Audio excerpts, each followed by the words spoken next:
هلا ليلى. هلا حبيبتي. أنا مع زياد. ايش فيك؟ ليش صوتك كذي؟ نفس السيارة؟ أنت متأكدة؟ طيب سمعي، قفلي أبواب السيارة وخلي السواق يوديكم عندنا البيت. أحسن يا ليلى أحسن، عشان نصيد هناك. ليلى سمع الحكي؟ ايه طيب خليك على الخط، ها؟ لا تسكين تليفون. لا انا بتصرف. ردي لاحقها مرة ثانية يا ولي من اللي وصلته. زين تعال قول ايش بتسوي بدر. عشان خاطري يا فهد خف على ليلى شوي. انزين اوكي، اقطع عليها الخط عشان الدريول يضطر يوقف، وهذا وقت الزحمه الله يهدك بعد. انزين اوكي، بس اهم شيء خف على ليلى الله يخليك، هي ما تستاهل. اوكي وطمني ايش يصير معك. ها يلا مع السلامه.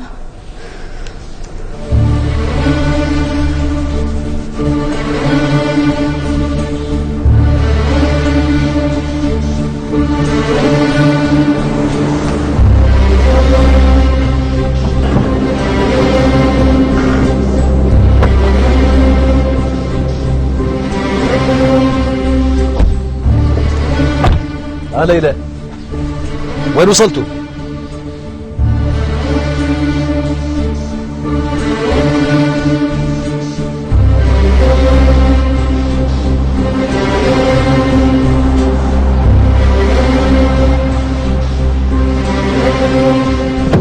حبيبتي انت بخير؟ ما في شيء؟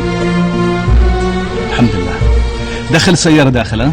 وخلي حد يساعد مدام ليلى. يلا بسرعة.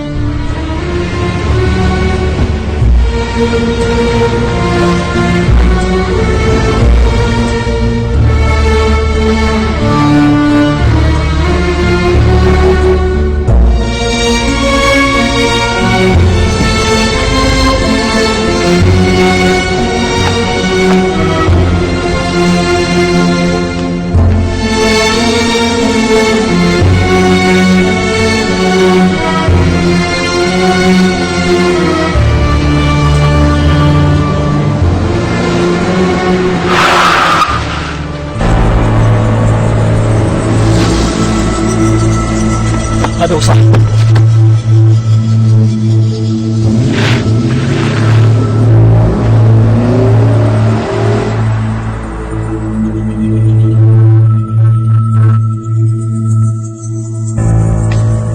تفضلي.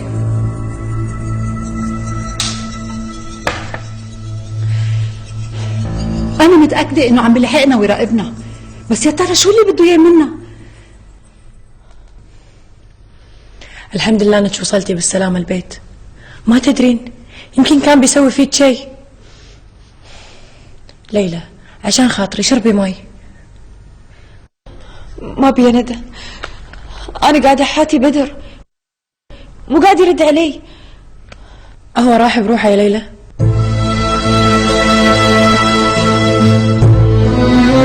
انا قايلت لك يا فهد بس انت اللي استعجلت. طريقتك هذه انا مو موافقه عليها من البدايه، بس انت ضغطت علي. الحين اختفي لين ما اشوف حل لهالمصيبه. فهد هالمره لازم تسمع كلامي. اوعدك الاقي حل اذا سمعتني وما عاندتني.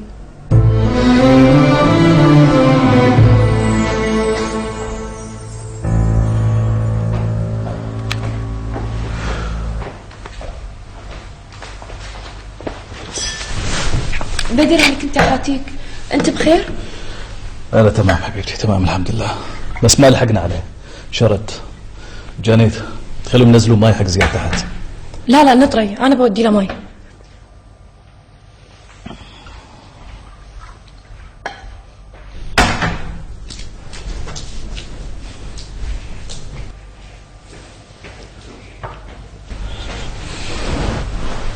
حبيبتي انت اوكي؟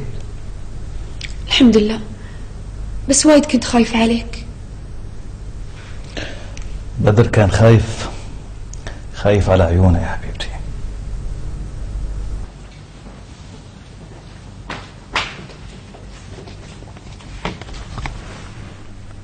انت بخير يا زياد؟ صار لك شيء؟ لا الحمد لله أنا بخير، ما فيني شيء. أنا لو أدري إن اللي صار هذا نتيجته أشوفك كان أدور الشر وين ما كان وقت روحي حدره. بسم الله عليك يا زياد، الله يكافيك شر ما قلت، وشر كل ما في شر إن شاء الله. كل ما في شر؟ كل ما في شر. غيابك عني هو الشر. ادعي لي، ادعي لي الله يكافيني هذا الشر. ما تبي ماي؟ اللي يروي ضماي هو شوفتك مو الماي. اشرب عشان خاطري. شو اشرب؟ ماي.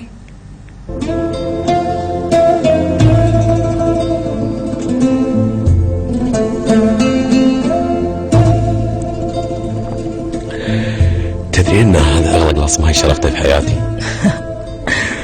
انا اقول الله يوفق هالولد اللي كان يلحق ليلى ويعطيه كل اللي يبي.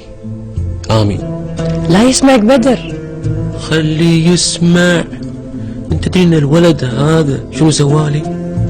هذا خلاني اشوفك يا بعد كبدي. ندى انا وايد ولهان عليك. الولد هذا سالفته السالفة بصراحة. زين ما تتذكرين انك شفتيه في مكان او شيء؟ لا حبيبي، عمري ما شفته. زين من ممكن يكون يعني؟ وش يبي طيب؟ وليش يطاردك انت بالذات؟ يمكن يقرب للبنت اللي سكرت على دينا وجواهر في بيتهم، تذكرها؟ ايه البنت اللي وعدتهم ان تسوق لهم تصاميمهم. اي ذكرتها. لا بس ما اتوقع، لان اصلا هذول طردوهم يعني مو موجودين. بس حتى لو كان يعني ليش يطاردونك انت؟ كان طاردوا دينا. انا اقول يمكن يبون ينتقمون منك انت بالذات، لانك خربت عليهم مشروعهم وحرمتهم من ارباح على الاقل من وجهة نظرهم.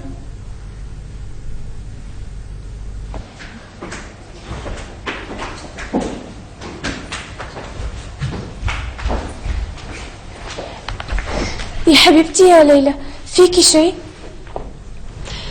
تطمني، انا ما فيني الا الخير. يقولون في واحد لاحقك، ايش في هذا بعد؟ ليكون هو الثاني متسيم. حاسبة على كلامك يا حسن. بيت ايش فيك؟ ترى امزح معاها، ابي الطف الجو شوي. مزحة الامور مثل اللعب بالنار ها؟ وبعدين شوفي لك السالفة الثانية عشان تلطفين فيها الجو من فضلك.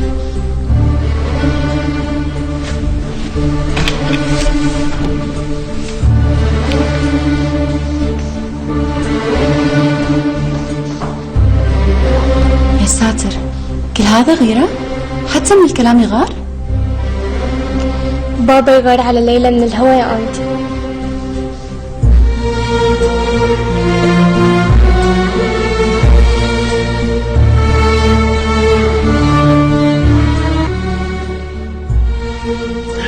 الماي اللي تبينه طعمه يصير احلى. اقول ندى ولو لو ولهان عليها بشوفها من زمان ما قعدت معاها. لولو حبيبتي نايمة، تعال باكر وشوفها والعب معاها وهي صاحية. اذا باكر انت بتكوني موجوده؟ تبيني اكون موجودة؟ ايه ابيش تكوني موجوده. انت اهم شيء بالدنيا الحين انا ابي يا بعد جدي.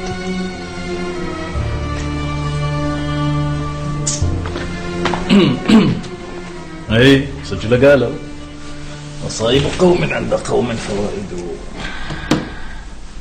زين انا بروح اشوف ليلى الصغيرة على دمكم.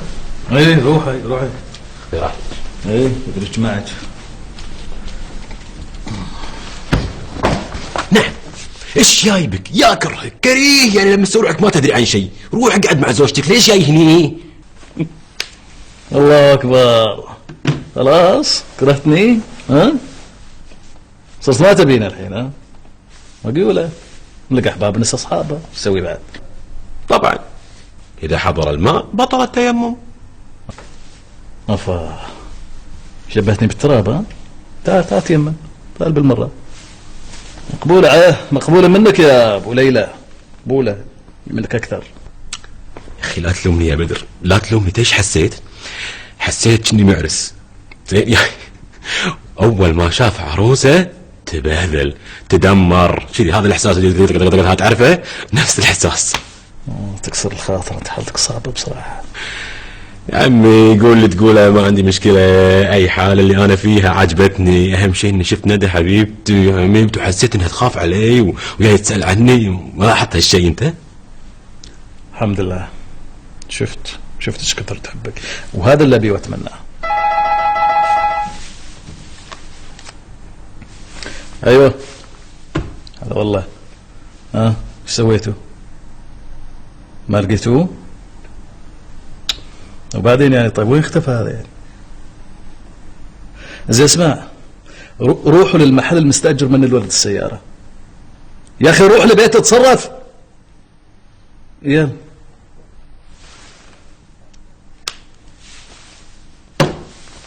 ايه بعد تغزل أكثر. زوج ليلى واصل ويقدر يوصل لك في أيام يا فهد من خلال علاقاته.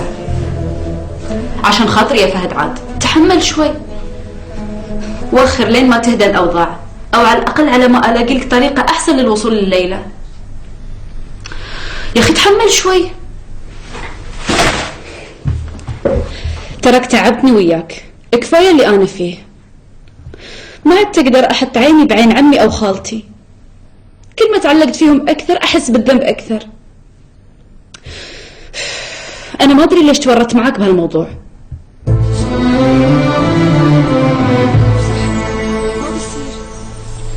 تعالوا، ما كنا ما تأخرت بالمطبخ؟ دينا روحي يما شوفيها. يما ما تموت على شيء اسمه مطبخ، لو عليها كان قضت كل اجازاتها في المطبخ. نطر عليها الحين بتيجي بواحدة من طبخاتها اللي تجربها فينا. شوفي عاد، اذا مو برايحه انا بروح اشوفها. يعني ايش بيصير فيها يما؟ كلها تحاتين؟ حرام عليك، الحين بتخلينا اهم لقطة في المسلسل تفوتني. ما ادري متى المداش تحبينها كل هالحب. قبل ما تغمض عيونك قلت لي شو دينا معاها حق يا العنود، انت وايد مبالغه في خوفك عليها. شو السالفه؟ انت روحي. ما ادري يا احمد، ما ادري، بس انا متاكده اني متعلقه فيها بالحين. سبحان الله، احساسي ناحيتها كبير وقوي.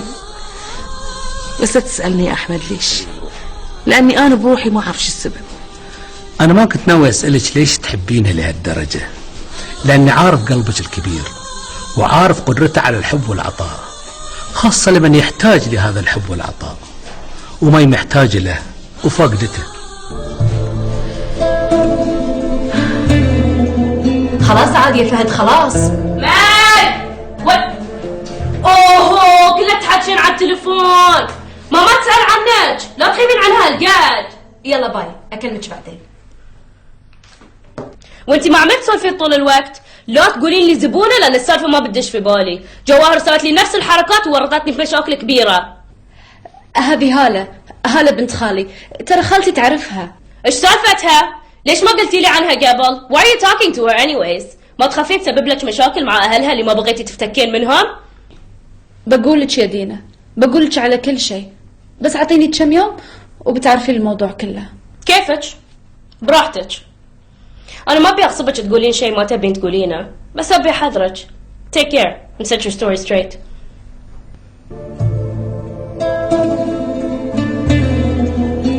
أنا مستانسة لأن انكسر الحاجز اللي بينكم، ومتأكدة أن زياد في أسعد حالاته الحين.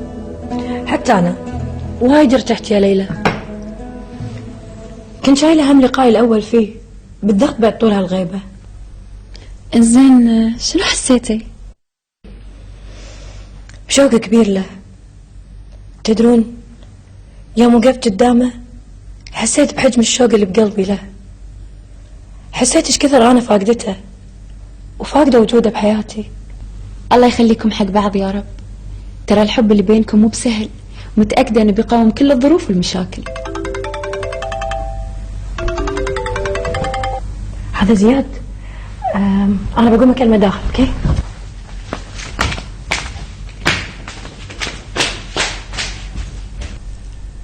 يومين وبترد مع البيت. إن شاء الله. الله يسمع منك يا رب. تدرين أنا شايلة هم شنو لما تروح ندى؟ شنو يا حسنة؟ هم غالية. غالية تعلقت بالبيبي وايد، ما راح تقدر تستغني عنه بسهولة. حرام، هي وايد تحب الأطفال. يا ريت ولدك عاش وما راح، كان لقيت أحد تلعب معه بهالبيت وصار لها سند بالمستقبل. يلا، الله ما كتب، كل واحد ياخذ نصيبه بهالدنيا. حتى بدر راح يفقدها وايد، كله أشوفه يدورها، يبي يشيلها ويلعبها. حرام ما عندكم بيبي. أنا مو قادرة أستوعب شلون بتحملين الهدوء القاتل بهالبيت. صدق الله يعينكم.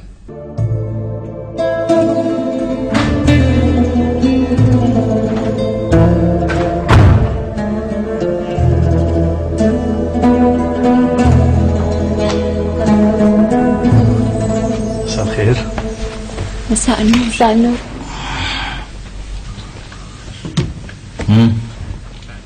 شلون حبيبتي الحين؟ بخير بخير يا عيون ليلى. أنت عالغالي وين؟ غالي قاعدة تدرس، لأن ماما داها تدرس بعد الظهر، كنا طالعين. تدري لازم أشوفها وأشبع منها قبل لا أسافر.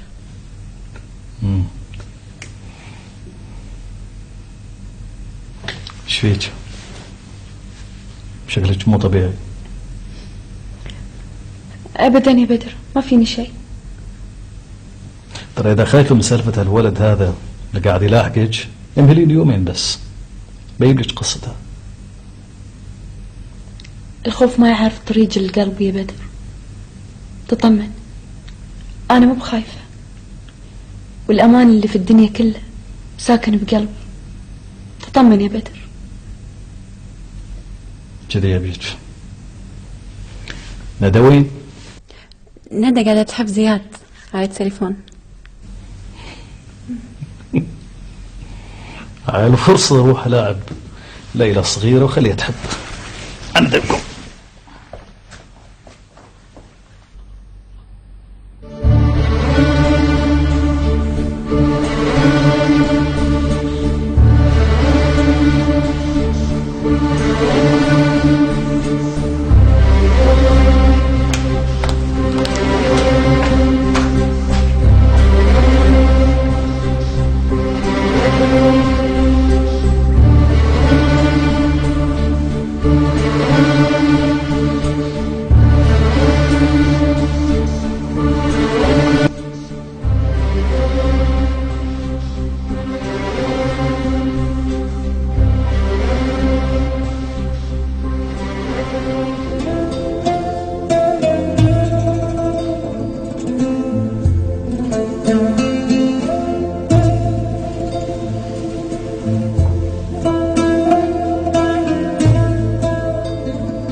اشتاق لك وايد يا غالية، وايد رح اشتاق لك.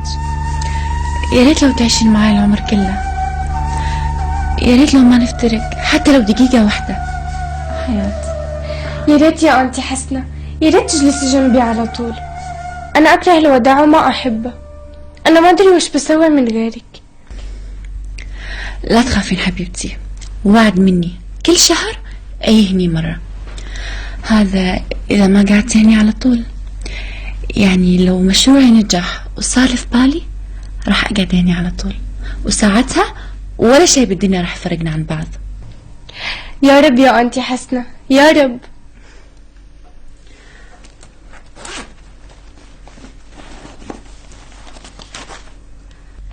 هذه صورتنا يا غالية، أبي تخلينا هني على طول، ولا تسمحين حق أي أحد يشيلها من هني. صورتك تحفة يا أنتي حسنة، طالعة مثل القمر. أنت القمر يا عمري. أبيك كل ما تطالعينها تتذكريني، وتذكرين كل شيء سوينا بهاليومين اللي قعدتهم عندكم. أبيك ما تنسينهم وما تنسيني، وكل يوم قبل لا تنامين تكلميني على سكايب. أبي أشوفك وأطمن إن أنت بخير. إن شاء الله يا أنتي حسنة. أنا ماشي يا غالية، رح أتركك تودعي الست حسنة على راحتك. تصبحوا على خير. تصبحي على خير يا جنات.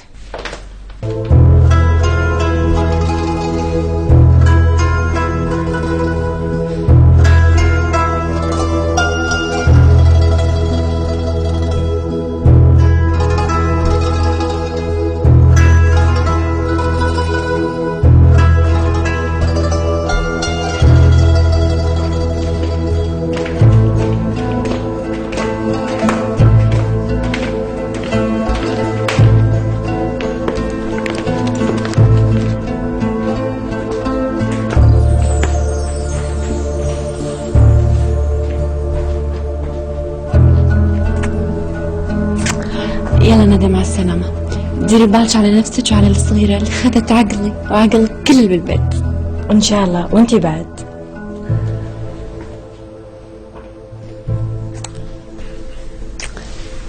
مشكورة يا ليلى على حسن الضيافة. بصراحة أنا كنت وايد مستانسة ومرتاحة بينكم. ديري بالك على نفسك وعلى غالية. ما حد يوصي أم على بنتها يا حسنة. أم؟ إيه فهمت. معك حق يا بدر، ليلى مثل أمها ومو محتاجة توصية.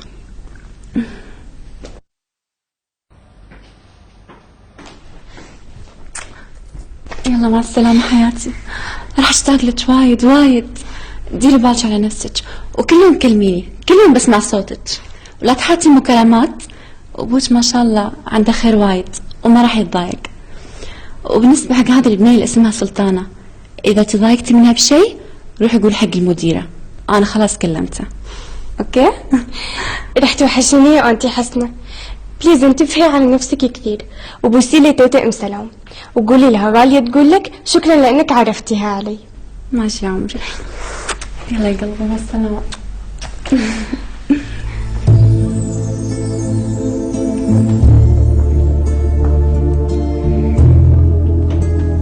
مشكور وايد يا بدر على كل شيء سويته معي. أنا بصراحة مو عارفة شلون أشكرك، بس راح اليوم قريت لك فيه جميلك علي.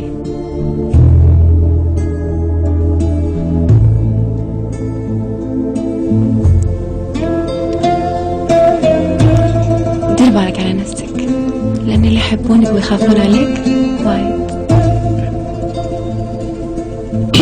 عموما ما في شكر بين الأهل يا حسنة. سلمي على أم سلامة، قولي لها ترى يعني اشتقنا لها وايد، نبي نشوفها. توصلين بالسلامة إن شاء الله. الله يسلمك.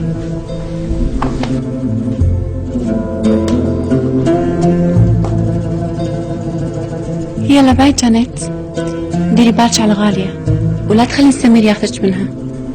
ما تعتليهم، تروحي وترجعي بالسلامة. الله يسلمك.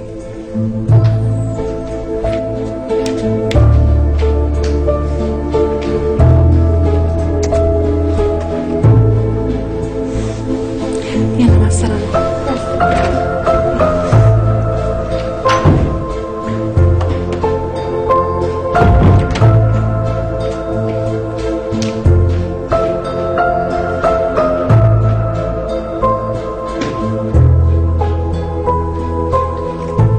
اعتقد الحين خلاص بتفضل لنا. اي سمعته، وصل كفيل هندي اللي استأجر سيارة بدالك. فهد انت لازم تروح لهم البيت، ما عاد ينفع نصبر اكثر من كذي. يروح لها. الله يهداك، شو بيصير لك يعني؟ فهد سوي كلامي بالحرف الواحد وما بيصير الا اللي انا خططت له. بعدين اي شيء يصير لك لازم تتحمله عشانها ان شاء الله. بس ها طمني اي شيء يصير معك، لا تخليني على اعصابي. يلا الله يسهل دربك، مع السلامة.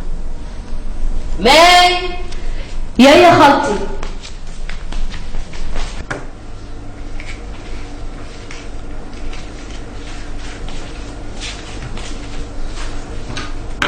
هلا خالتي. هلا يما، حياك مساء.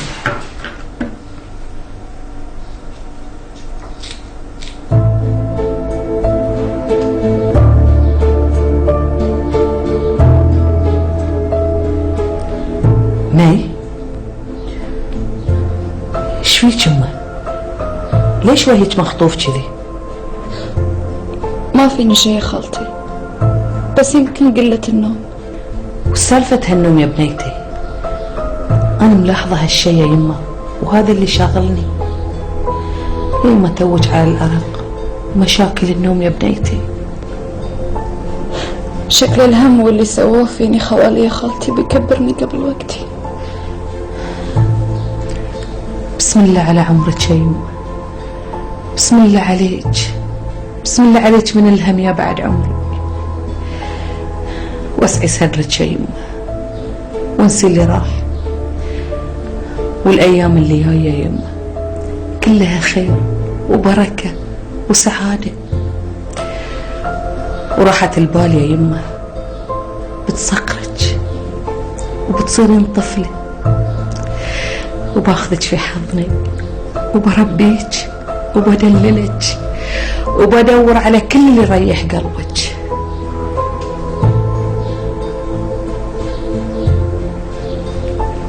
ماي ليش هالدموع يا بنيتي؟ ولا شيء يا خالتي، بس تأثرت بحنانك وطيبتك، أثرت فيني أمومتك. انت تعرفين عني كل شيء، كنت انت اللي مربيتني. حتى المحشي هذا انت مسويته عشاني، ما حد يحبه بالبيت الا انا. شلون عرفت ان انا احبه من غير ما اتكلم؟ شلون عرفت انه صار لي وايد ما انام؟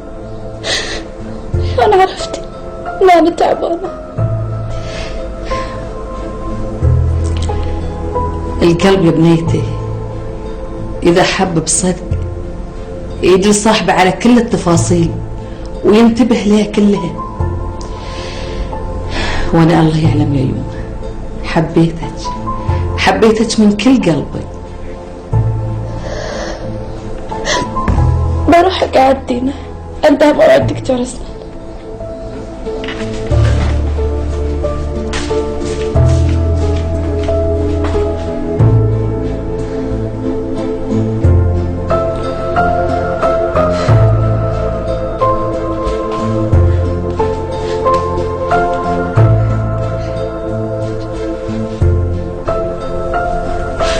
فهد رد علي بليز. الو فهد انا غيرت رايي بالموضوع. خالتي ما تستاهل، الله يخليك. قلبي ما اعطاني اعور قلبها وهي قاعد تسوي كل شيء اللي يسعدني. الله يخليك فهد، لا تروح لهم الحين، رد. الو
هلا شوف ليلى، ناخذ لغالي اجازة يومين ونطلع على المزرعة.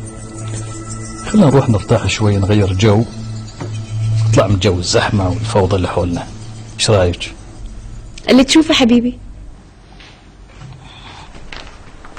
عفوا، الشاب اللي كان عم بلحقنا برا عم يسأل عنك، بده اياكي مدام ليلى.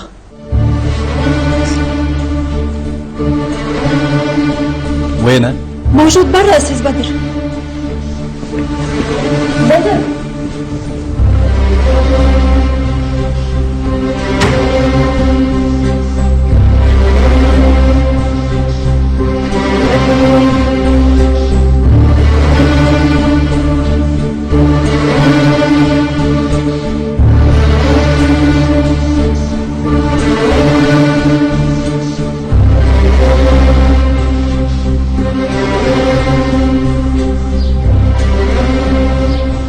أتمنى.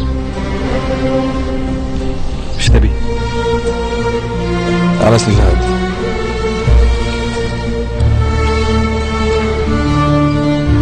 بدي أشوف ليلى وأتكلم معها.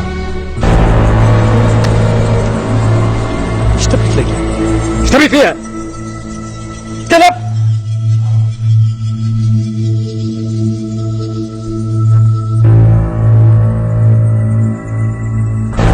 مدام ليلى، استاذ بدر عم يضرب الشاب، رح يموته بسرعة.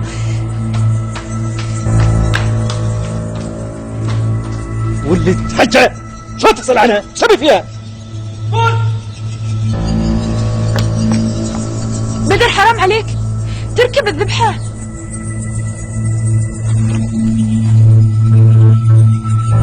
أنت ليلى؟ اي نعم انا ليلى. أنا بقول لك شيء، تكفين أعطيني فرصة أقول لك اللي عندي. أرجوك يا ليلى.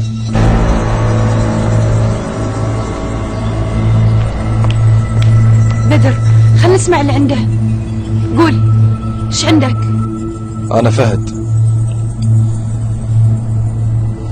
أنا أخوك يا ليلى.